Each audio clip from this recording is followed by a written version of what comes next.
नमस्कार, स्वदेश एजेंडा देख रहे हैं आप और मैं हूं आपके साथ राखी। एजेंडा में आज बात उपलब्धियों के 11 साल ऑपरेशन सिंदूर बेमिसाल की। 26 अप्रैल को मोदी सरकार के 11 साल पूरे हुए। इन 11 सालों का सफर देश के लिए कैसा रहा, सरकार की कौन कौन सी उपलब्धियां रही और आगे और कितनी चुनौतियां बाकी हैं। सेना का शौर्य बढ़ा। उरी बालाकोट के बाद ऑपरेशन सिंदूर ने पूरे देश का मान बढ़ाया। 11 साल पहले दिल्ली से शुरू हुई पीएम मोदी की यात्रा आज वैश्विक मंच तक पहुंच गई है। इन 11 सालों में नीतियां बदली, नजरिया बदला और शायद भारत को देखने का तरीका भी। आलोचना भी हुई तो समर्थन भी मिला और भारत बढ़ता रहा। जानकार मानते हैं कि अगर दुनिया में लंबे समय कोई युद्ध और व्यापार से जुड़ा कोई टकराव नहीं होता है तो भारत 2027 तक तीसरी बड़ी अर्थव्यवस्था बनने के लक्ष्य को आसानी से हासिल कर लेगा। देश की आर्थिक विकास दर भले ही बीते कुछ सालों की तुलना में धीमी हो, लेकिन दुनिया के तमाम देशों की तुलना में सबसे अधिक है। पीएम मोदी ने भी कहा कि तीसरी अर्थव्यवस्था बनने के लिए हमें विदेशी चीजें खरीदना और उनका इस्तेमाल बंद करना होगा और ये सब जनबल के योगदान से संभव होगा। 2047 में विकसित भारत का संकल्प है। जनबल की भागीदारी के बिना कोई भी ऑपरेशन पूरा नहीं होता। इस रफ्तार को बढ़ाने के लिए सरकार के प्रयास जारी हैं। ऐसे में और कौन सी नई चुनौतियां होंगी और 11 साल की उपलब्धियों से कितना बढ़े हम, इसी पर चर्चा करेंगे। उससे पहले देखिए ये रिपोर्ट।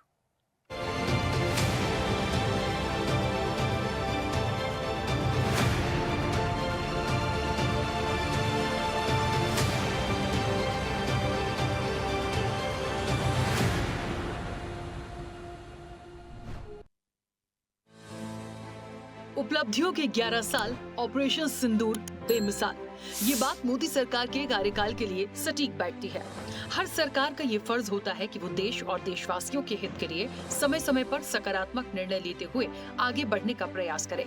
पिछले 10 सालों में भारत ने विकास की रफ्तार को पकड़ा है और आज हम चौथी बड़ी अर्थव्यवस्था में शामिल हुए हैं।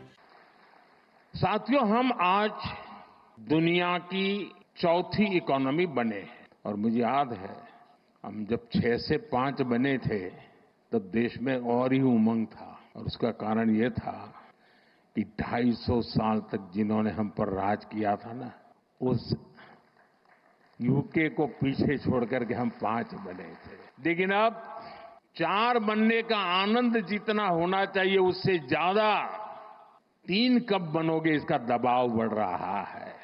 अब देश इंतजार करने को तैयार नहीं है और अगर कोई ने इंतजार करने के लिए कहा तो पीछे से नारा आता है, मोदी है तो मुमकिन है।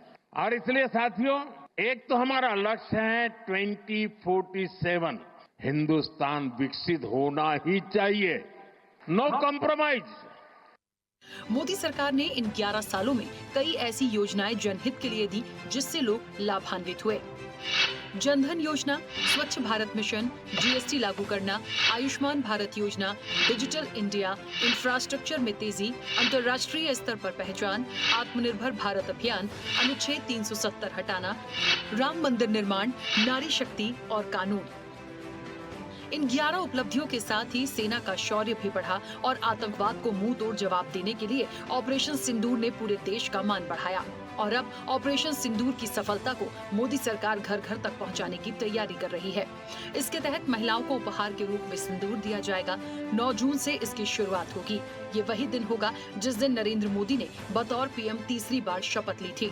अभियान का मूल मकसद मोदी 3.0 सरकार की उपलब्धियों को जन जन तक पहुंचाना है। 1 महीने तक चलने वाले इस कार्यक्रम में सभी लोकसभा सांसदों को अपने क्षेत्र में रोजाना 15 से 20 किलोमीटर तक पैदल यात्रा करनी है और मंत्री हफ्ते में 2 दिन 20 से 25 किलोमीटर यात्रा कर जनसंपर्क करेंगे।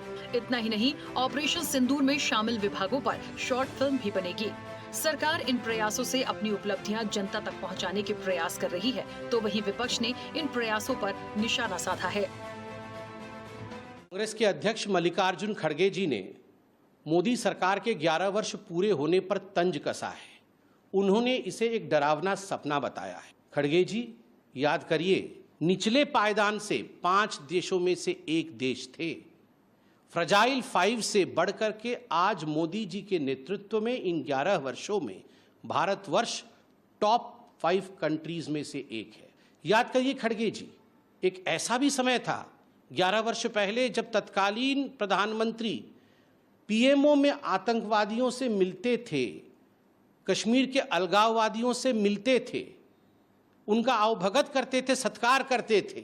और आज आतंकवाद के अड्डे पाकिस्तान के अंदर घुस करके 100 किलोमीटर अंदर घुस करके 9 अड्डों को ध्वस्त किया गया है ऑपरेशन सिंदूर में।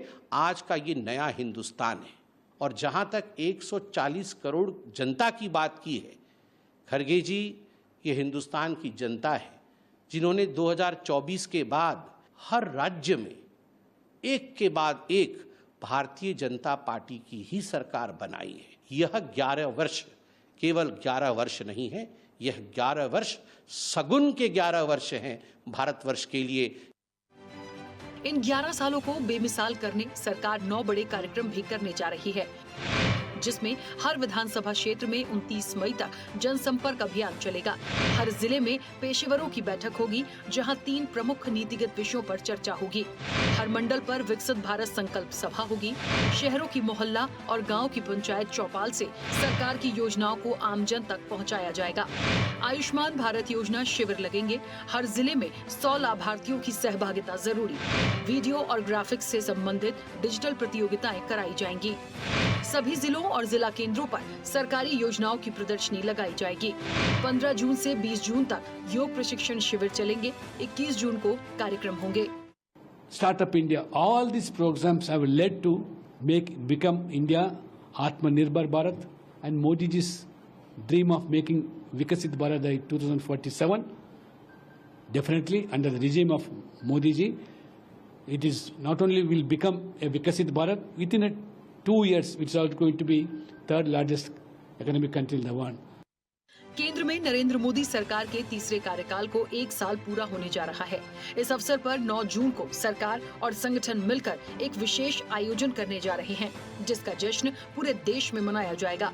जाहिर है, सरकार के इन प्रयासों से भारत ने कई चुनौतियों का सामना करते हुए आज चौथी अर्थव्यवस्था में अपना नाम दर्ज कराया है और आगे भी इसकी रफ्तार को बरकरार रखने के लिए सरकार को कई चुनौतियों से गुजरना बाकी है। चैनल हेड आरपी श्रीवास्तव के साथ एग्जीक्यूटिव एडिटर राखी वर्मा की रिपोर्ट।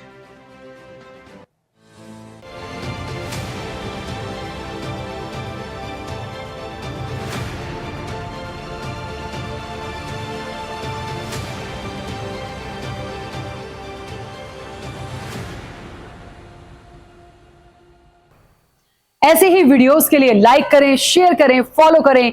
YouTube पर जाकर सब्सक्राइब कर बेल आइकन दबाना ना भूलें और ताजा अपडेट्स के लिए swedeshlive.com पर जरूर जाएं।